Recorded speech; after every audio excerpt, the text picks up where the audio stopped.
एक तरफ प्रदेश सरकार पूरे उत्साह के साथ किसान कल्याण वर्ष मना रही है और किसानों की आय बढ़ाने तथा खेती को लाभ का व्यवसाय बनाने के दावे कर रही है, वहीं दूसरी ओर क्षेत्र के किसानों को सिंचाई के पानी के लिए संघर्ष करना पड़ रहा है। बता दें, सलसिया तालाब का पानी शिप्रा नदी में छोड़े जाने से हजारों किसानों की गर्मी की फसलें संकट में आ गई हैं।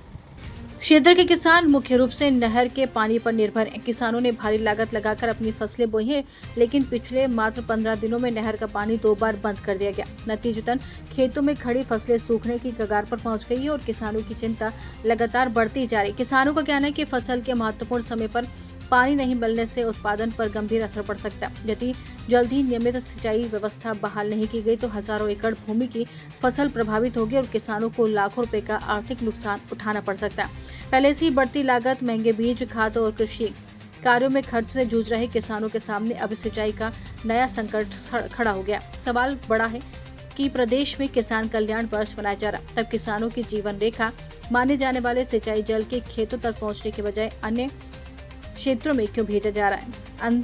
और साथ ही किसानों का आरोप है कि उनकी फसलों की कीमत पर लिए जा रहे निर्णय कृषि हितों के विपरीत है। किसानों ने प्रशासन और जनप्रतिनिधियों से मांग की है कि सलसिया तालाब के पानी को प्राथमिकता के आधार पर सिंचाई के लिए उपलब्ध कराया जाए तथा नहरों में नियमित जल प्रवाह सुनिश्चित किया जाए।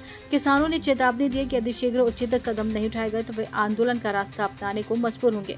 वहीं किसानों का कहना है कि सरकार के किसान हितैषी दावे तभी सार्थक होंगे जब खेतों तक पानी पहुंचे और किसानों की मेहनत को बचाया जा सके, अन्यथा किसान कल्याण वर्ष केवल कागजों तक सीमित रह जाएगा।